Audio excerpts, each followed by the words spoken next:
सावधान शहादा वालों, जितने आस्था चैनल पर कथा सुन रहे हो, जितने फेसबुक यूट्यूब पर सुन रहे हो, जितने इस पंडाल में बैठकर कथा सुन रहे हो, दूसरे पर दोष मत देना।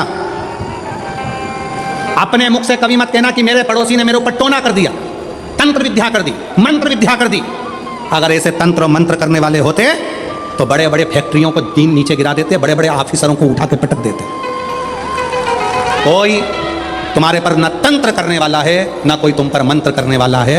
अपना कर्म ही अपने सामने आकर खड़ा होता है, जिस कर्म के बल पर हमको भोगना पड़ता है। अपना एक सास कह देती है अपनी भाषा में, ना जाने मेरी बहू मायके गई थी और मायके से ना जाने ऐसा क्या करा के लाई कि मेरे छोरा को उसने अपने काबू में ले लिया। नहीं, अगर विद्या कराने वाली बहू होती ना तो तेरे छोरे से भी अच्छे छोरे और थे, उनको काबू में कर ले।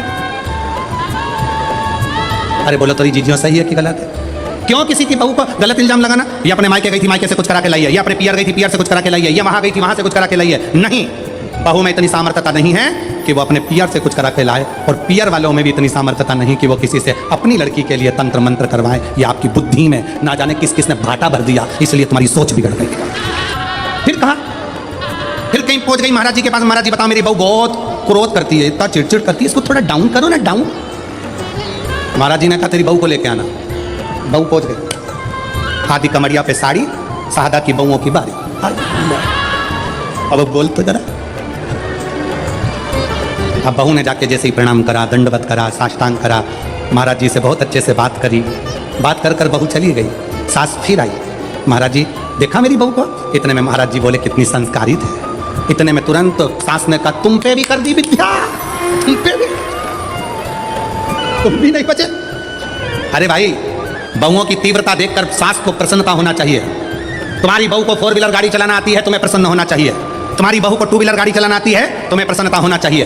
तुम्हारी बहू बाजार कर जाए, तुम्हें प्रसन्नता होना चाहिए। तुम्हारी बहू लैपटॉप पर काम करे, तुम्हें प्रसन्नता होना चाहिए। तुम्हारी बहू तुम्हारे बच्चों को अच्छी शिक्षा दे, तुम्हें प्रसन्नता होना चाहिए। प्रसन्नता होना चाहिए कि कम से कम मेरी जिंदगी तो निकल गई, पर आने वाला समय इतना बदलाव का समय है, उसके जमाने में ऐसी बहू का होना बहुत जरूरी है।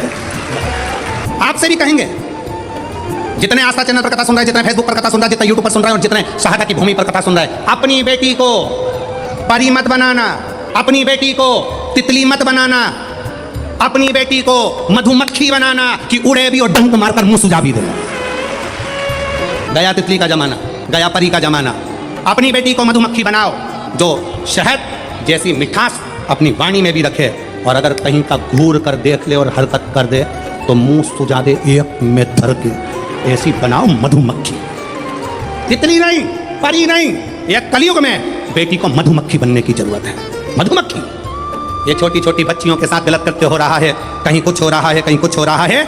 उनका सबसे बड़ी गलती है माँ बाप की कि अपनी बेटी को परी बनाया, तितली बनाया, और उसको मधुमक्खी नहीं बनाया। मधुमक्खी जैसा डंक उसके अंदर उत्पन्न करो, जैसे जीजाबाई में था, जैसे अहिल्याबाई में था, झांसी की रानी में। तो डंक होना चाहिए उसके अंदर। बहू आगे बढ़कर काम करे तो प्रसन्न हो। बहू को 4 व्हीलर आए प्रसन्न हो, बहू को 2 व्हीलर आए प्रसन्न हो। क्यों? बेटा दुकान पर होगा, बेटा सर्विस में होगा, और सास को एकदम सीने में दर्द हो गया, कौन लेकर जाएगा? तुरंत बहू, मम्मी चिंता मत करना, मैं बैठी हूँ। इतने में सास सोचेगी तेरे चक्कर में तो अटैक आया, बहू तेरे चक्कर में मैं बैठी हूँ, तुम चिंता मत करो, और तुम्हें तेल दी जाने नहीं दूंगी। जैसे सावित्री अपने सत्यवान को ले आई थी, कलयुग की बहू अगर प्रबल है तो अपनी सास को हॉस्पिटल से फिर घर लेकर आ जाती। उसकी चतुरता। जितने तो पति बात नहीं करते डॉक्टर से, उतनी बहू में बात कर लेती। डॉक्टर साहब हमारी मम्मी को क्या हो गया? सिर पे पल्लू वल्लू लेके खड़ी हो जाएगी हॉस्पिटल में। क्या है? सिस्टर सिस्टर बॉटल खत्म हो रही है, जल्दी उतारो, इधर आओ। अभी खत्म तो नहीं तो मैडम अभी खत्म। अरे मैडम गई चूल्हा में, चल उतार, इधर हॉस्पिटल में पर्चा बनवाने गई तो वहां पहुंच गई। पर्चे में ये 3 टेबलेट का तुमने बिल ज्यादा जोड़ लिया, और पति भाई बाजू में खड़ा उसका मुंह देख रहा, तुझे कैसे मालूम? वो बोली मैंने मोबाइल में सर्च करा था, इतने की थी और ये इतने में लगा रहा है। कम करता है कि मोबाइल है, अभी बनाऊं वीडियो। इतने जी जी मैं हाथ जोड़ता थे। पति उसको देखकर आश्चर्य में पड़ गया और घर आकर बोला अगर तू नहीं होती तो मेरी अम्मा घर नहीं आती, सीधे शमशान चली जाती। अरे गया जमाना, पुराना जमाना था कि लड़कियों को पर्दे में और कैद में रखा जाए। तुम मत चली जाना, तुम मत बढ़ जाना, तुम मत बढ़ जाना, तुम मत बढ़ जाना, तुम मत बढ़ जाना। और आज का जमाना बेटियों की अग्रण्यता का, और बहुत खुशी होती है मेरी जीजियों, आप लोगों को जब आगे आगे देखा जाए और आप लोगों की विद्वत्ता को देखा जाए तो दिल करता है कि बेटियां ऐसी होना चाहिए, जीजाबाई जैसी। बेटी ऐसी होना चाहिए अहिल्याबाई जैसी, बेटी ऐसी होना चाहिए झांसी की रानी जैसी, बेटी ऐसी हो दुर्गावती जैसी।